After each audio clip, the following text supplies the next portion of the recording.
Los 100 años de Makoto suenan, suenan en el aire. Y los años de Gabriel trompeta, trompeta lo anuncian. Yo soy Amaranta Buendía, hija menor de la familia Buendía, específicamente de don José Arcadio Buendía, fundador de Macondo, y de Úrsula Iguarán, su esposa. Soy la hija menor de 3 hermanos, José Arcadio, como mi padre, y Aureliano. Aunque luego llegó Rebeca, pero esa es otra historia. Más adelante les contaré. Fui criada desde muy pequeña por nuestra sirvienta, Visitación, una mujer indígena. Así que yo aprendí primero la lengua de los indios antes que el castellano. En esa época mi madre no estaba tan presente en mi vida, así que yo solo tenía Visitación y a mi sobrino, José Arcadio, el hijo de mi hermano José Arcadio. Fuimos criados como hermanos, hasta que, bueno, él se marchó y yo me quedé sola nuevamente. En algún punto, como ya les dije, llegó a casa Rebeca. Una niña extraña. Llegó a la casa con esa mirada perdida y con un talego lleno con los huesos de sus padres. Mi padre, José Arcadio, no hallaba qué hacer con ese talego. Siempre estaba de un lado para otro, por toda la casa, estorbando. Pero nosotros no teníamos todavía un cementerio donde poder enterrar a esos cristianos. Así que se quedó ese saco por ahí, dando vueltas. Rebeca, como ya les dije, era un poco extraña. Nunca hablaba. Siempre estaba con esa mirada perdida, hacia la nada, comiendo tortas de cal o de tierra. No importaba si mi madre le ponía picante o no. Ella siempre lo hacía. Pero el tiempo fue pasando y poco a poco ella fue abriéndose más hasta que se convirtió en mi amiga. Y no solo eso, en mi hermana también. La hermana que yo nunca tuve. Todo era maravilloso entre nosotras dos. Había camaradería, alegría, hermandad. Ay, hasta que fuimos creciendo y llegamos a la adolescencia. Allí todo cambió, cambió abruptamente. Y es que mi madre quería que la casa estuviera alegre, para que nosotras dos pudiéramos conocer gente y sobre todo gente de nuestra edad. Entonces mi madre organizó fiestas en la casona y mi padre hizo traer una pianola. Pero como no sabíamos nada sobre ese aparato, sobre cómo armarlo o poner música en él, la compañía envió también a un experto italiano, Pietro Crespi. Ay, recuerdo a Pietro, era tan guapo, rubio, delicado, hermoso. Yo me perdí en su mirada. No sé cómo explicarlo, no sé cómo expresarlo, pero fue algo maravilloso. Cada día él nos enseñaba a bailar, nos enseñaba modales.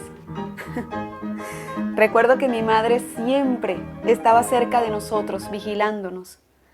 Ya saben, para evitar cualquier percance. Y mi padre le decía que no se preocupara, porque parecía que al chico no le gustaban las mujeres. Cuán equivocado estaba. De pronto comencé a notar ciertos cambios en Rebeca, hasta que en una ocasión sus gritos y su llanto nos confirmaron a todos lo que ya sabíamos. Ella estaba enamorada de Pietro, tan enamorada como lo estaba yo. Yo por mi parte tampoco podía contenerme, pero a diferencia de ella, no lloré, no grité. Escribí cartas, muchas cartas, y las guardé en un baúl. Pero mi madre las descubrió, y lo que decidió fue terrible. Mi hermana Rebeca debía casarse con él, y yo tenía que irme de Macondo. Yo tenía que alejarme de todo y de todos, dejar a Pietro. Fingí que estaba bien, que no me afectaba, que no me importaba. Y acepté irme con mi madre. Cuando me fui a despedir de Rebeca, me acerqué lentamente a ella, como para besarle la mejilla. Pero recuerdo muy claramente mis palabras. Voy a hacer lo que sea para detener esa boda. Así tenga que atravesar mi cadáver en la entrada de la iglesia. Al regresar de ese viaje, recuerdo que le confesé mi amor a Pietro, porque yo ya no podía soportar más, lo tenía aquí atravesado, y se lo dije. Pero él me miró como una niña caprichosa. No creyó en mí y hasta se atrevió a ofrecerme a su hermano menor. Yo no sabía qué hacer, les juro que yo no sabía qué hacer, pero la rabia que yo sentía en mi interior era tanta, que estaba dispuesta a todo, incluso hasta envenenar a mi propia hermana. Bueno, a esta recogida, yo le pedía a Dios que aplacara mi ira, que aplacara mi rabia. No sabía qué hacer, estaba desesperada. Y en una de esas hasta llegué a suplicar que algo pasara, algo, lo que fuese, que me impidiera envenenar a mi propia hermana. Y entonces pasó. Murió la pobre Remedios, la esposa de mi hermano Aureliano. Yo me sentí tan mal, tan terrible. No era eso lo que yo quería. Pero al fin y al cabo fue algo que hizo que la boda se postergara.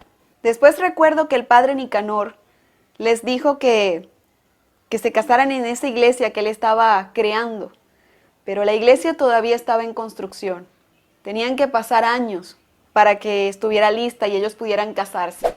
Recuerdo que en una ocasión llegó mi hermano José Arcadio, mi hermano mayor, el mismo que se había ido con los gitanos hace tiempo.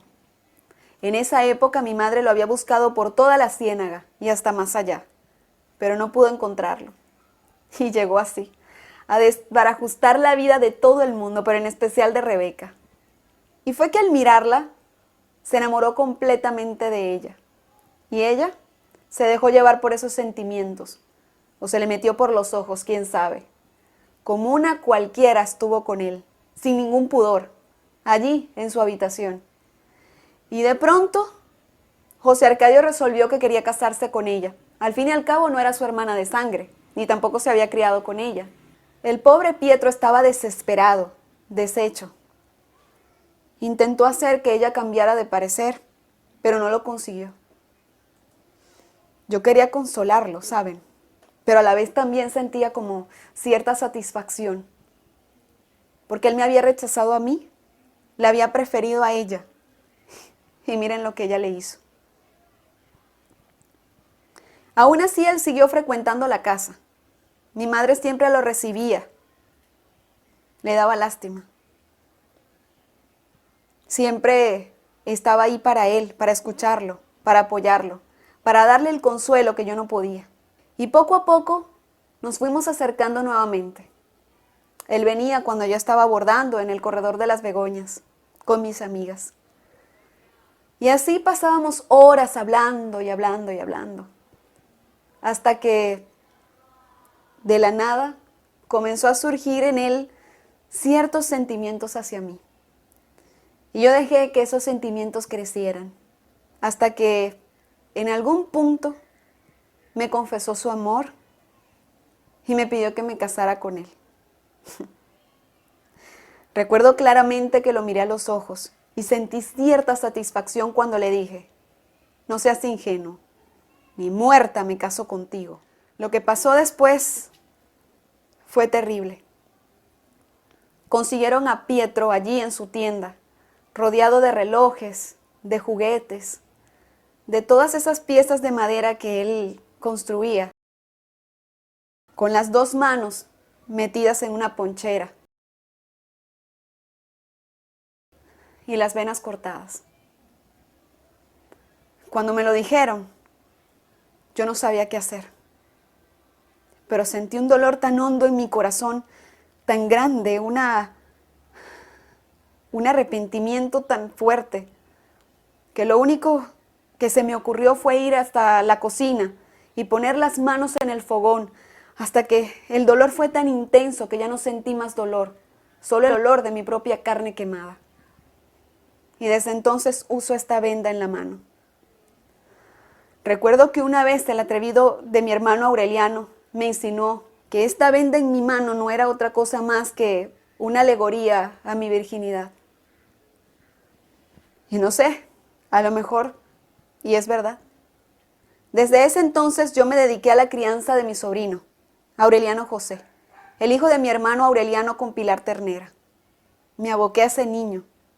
Lo bañaba, lo alimentaba, dormía con él. Lo cuidaba como si fuese su propia madre. Recuerdo también que el coronel Yerinaldo Márquez, un gran amigo de mi hermano Aureliano, frecuentaba la casa con la intención de pretenderme. Hace tiempo él me había pedido que fuese su esposa, pero yo lo rechacé. Yo no tenía ojos para nadie más que para Pietro. Y cuando él regresó a frecuentarme nuevamente, sentí lástima por él. Nos hicimos grandes amigos, pero yo nunca lo quise como él me quiso a mí. Me visitaba todos los días, jugábamos a las damas chinas y hasta llegué a visitarlo a la cárcel, llevándole bizcochos. Cuando él regresó junto con mi hermano, ya saben, en esa idea descabellada de la revolución, del Partido Liberal. Y cuando salió de la cárcel, me reiteró su amor. Me pidió que me casara con él nuevamente, pero yo una vez más lo rechacé. No me casaré contigo, le dije. ¿Quieres tanto a Aureliano que te vas a casar conmigo solo porque no puedes casarte con él? Yo seguí abocada a la crianza de Aureliano José, hasta que en una ocasión lo vi afeitándose, con el mentón todo lleno de espuma, y me di cuenta de que se había convertido en todo un hombre. Él se fue a la guerra junto con mi hermano, pero cuando regresó comenzó a asediarme. Me perseguía por todas partes, intentando abrazarme o besarme. Quería dormir conmigo nuevamente y a veces no podía evitarlo. Yo le correspondía. En medio de la oscuridad surgían cosas que me avergüenzan. Lo dejaba ir un poco más allá. Hasta que en una ocasión mi madre estuvo a punto de descubrirnos. Recuerdo que le dijo, ¿quieres mucho a tu tía? Y fue ahí cuando la propia realidad, mi propia realidad, me cayó encima como un balde de agua fría. Así que lo rechacé tajantemente. Le dije que esto no podía continuar. Soy tu tía. Es casi como si fuese tu madre. Él insistió. Pero yo le dije que no se podía. Nacían los hijos con cola de puerco. Mi madre siempre lo dijo, ese era su temor. Que los hijos entre parientes salen con cola de puerco. Cuando él regresó nuevamente de la guerra, llegó con la determinación de casarse conmigo. Pero por supuesto yo lo rechacé una vez más. Eso era una locura, una tontería de niño. Yo no estaba dispuesta a seguir adelante con eso. Yerinaldo siguió insistiendo también. Y yo me moría por verlo. No era que yo lo amara propiamente, pero tampoco podía vivir sin él. No podía ceder ante su asedio, pero no sé. Tampoco podía vivir sin él, sin escucharlo, sin escuchar sus galanteos. De pronto llegó a la casa una bendita cachaca de nombre Fernanda del Carpio. Era la esposa de uno de mis sobrinos. Y aquella mujer tenía unas ínfulas de grandeza. Imagínense que hasta meaba en una vasenilla de oro. Ay, ni ella ni yo nos dirigíamos la palabra. Y así era mejor. Ella por su lado y yo por el mío. Pero lo que más me enfermaba era su costumbre de llamar por eufemismo a todo eso que a ella le parecía inapropiado. Estúpida mujer. Pero mientras el tiempo pasaba, yo siempre me acordaba de Pietro, de Yerinaldo, pero sobre todo de Rebeca. Yo la odiaba tanto, tanto, tanto, no se imaginan cuánto. Y lo único que yo le pedía a Dios era que ella muriera antes que yo.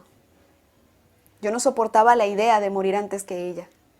Me gustaba imaginarla allí encerrada en su casa, luego de la muerte de mi hermano José Arcadio, pudriéndose en su propio caldo de larvas. Pero en una ocasión en que yo estaba bordando en el corredor de las Begoñas, me visitó una señorita con vestido azul, muy elegante, de cabellos largos. y con su voz dulce predijo mi propia muerte. Y es que esta señorita no era otra más que la muerte en sí. Me ordenó coser mi propia mortaja.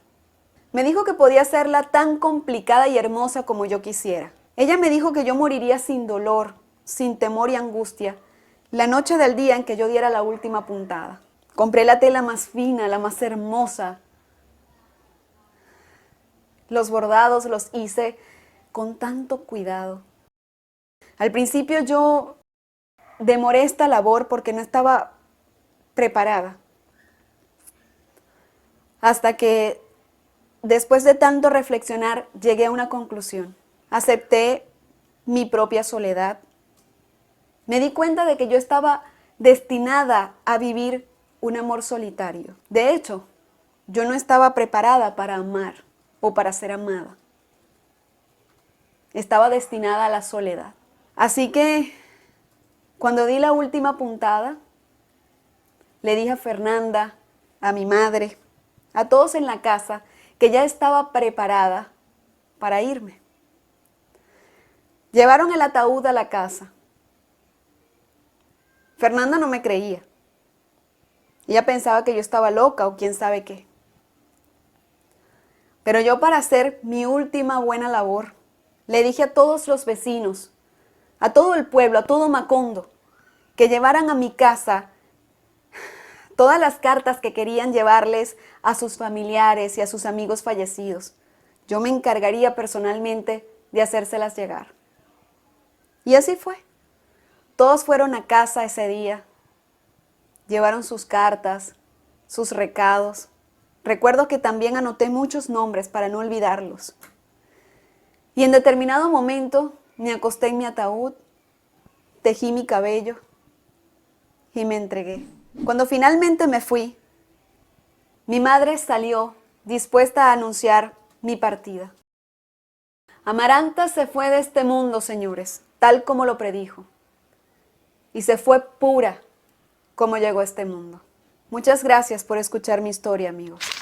Las tristezas de Aureliano son 4, las bellezas de Remedios, violines, las pasiones de Amaranta, guitarra, y el embrujo de Melquiades, oboe.